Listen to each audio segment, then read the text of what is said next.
Algorithms are finicky bastards, and so even if you're subscribed to me, even if you've clicked the bell and gone through all the other rigmarole, even if you follow me on social media, you might not see what I'm up to. So I have a mailing list.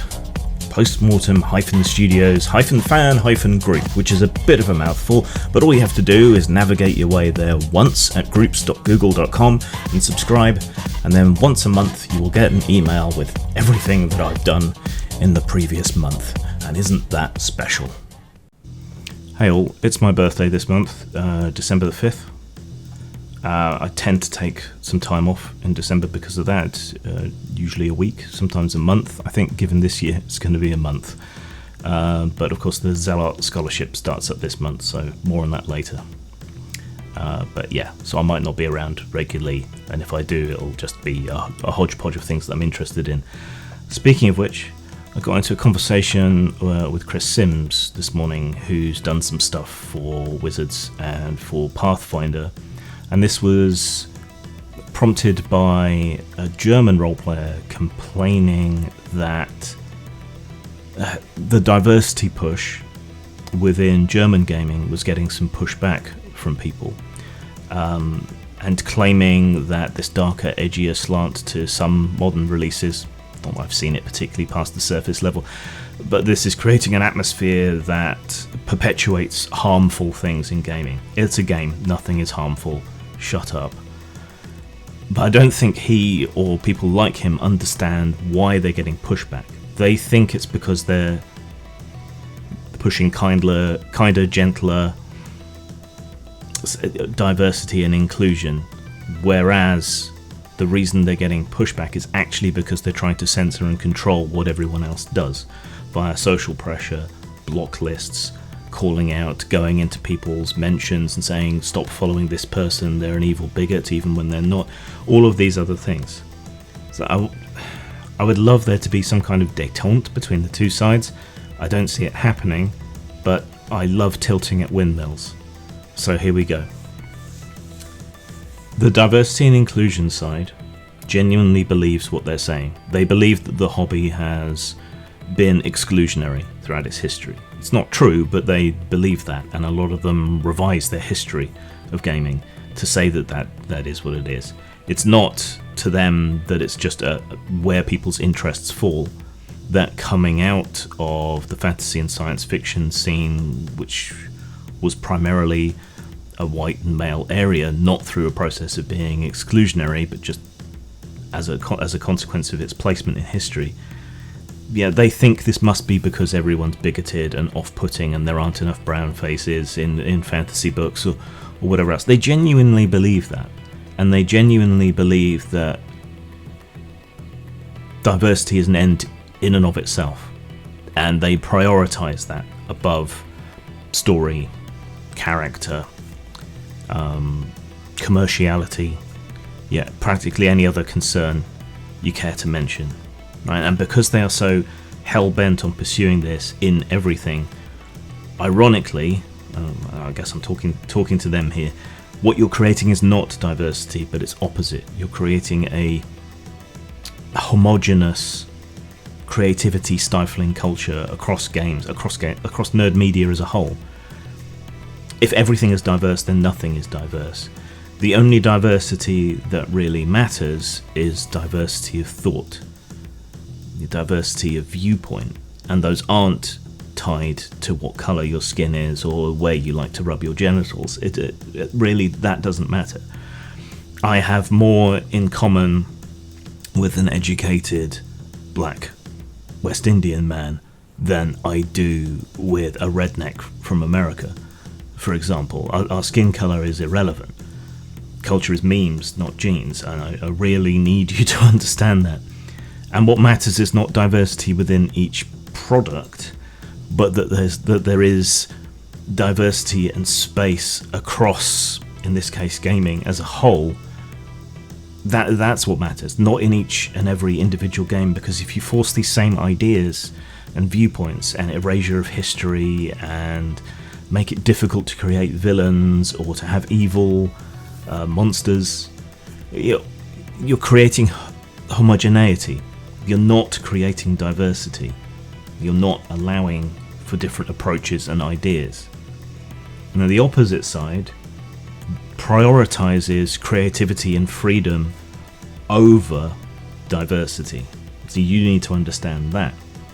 And their point of view allows for your games to exist alongside all of these other games, which creates an overall genuine case for diversity.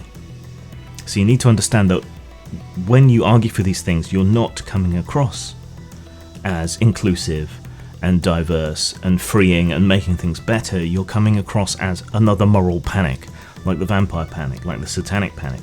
You just come across as yet another set of hyper-moralizing goons trying to censor and control and tell people how they can have fun and what topics they can address and all the rest of it. Plus, you're erasing the lived experience of a lot of these people when you try to claim that the hobby has been exclusionary and so on in the past. That's why you get pushback. It's not the desire to create games or to influence games to be more accepting of gay, transsexual, people of colour, whatever else. It might make you feel better and make you feel righteous to think that, but that's not what people are objecting to. And if you listen to them, you'll understand that. And people on the other side, a lot of them are reactionary, a lot of them are more conservative, but that's the viewpoints that have tended to be under attack. And you can understand the siege mentality when you think about that. But the argument for more creative freedom exists separately to all of that. Some people are probably arguing disingenuously. Some people want freedom for their own ideas and not for anyone else's ideas. Yeah, it's easy to understand why you might fall into the trap of thinking that they are genuinely reactionary, racist, sexist, whatever. But by and large, the vast majority of people that are pushing back at you just want to retain that creative freedom. Now you might argue that you're not censoring anybody, but censorship doesn't have to come from the government. Every time you create a block list, every time you launch a boycott campaign, every time you start a letter writing campaign or try to get someone fired over something that they may or may not have done, all of these actions, all of these demands create a hostile atmosphere that is antithetical to creativity.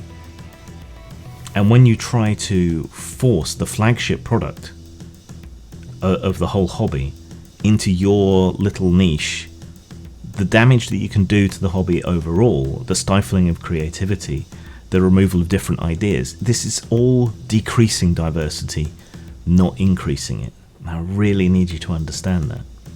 It's hard not to be one-sided. Yeah, I try to understand both sides of these debates and why people are arguing for them, but really all the censorship, most of the hate, the force, the nastiness is pretty much all coming from one side.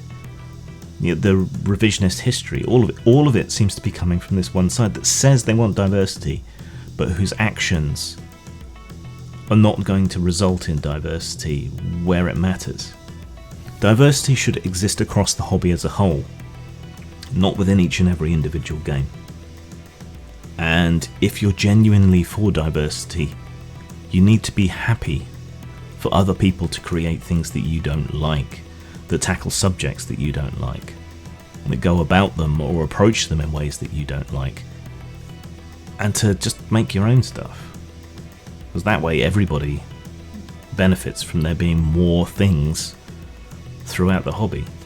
I don't know why this is so hard to understand.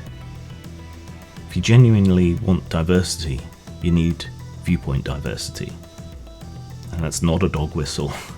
I mean it. You need different points of view on different ideas. Homogeneous pap is not diversity. Zang. Machinations of the Space Princess is an old-school RPG with a sci-fi setting. The rules are familiar and at once innovative. Opened up so you can play literally any alien species you can envision. Purchase it at RPG Now or Lulu.com. It's time for you boys to share my last taste of the true black meat. Flesh of the giant aquatic Brazilian centipede.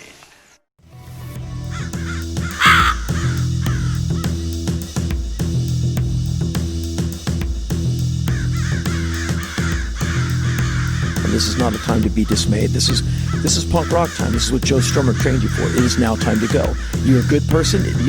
That means more now than ever.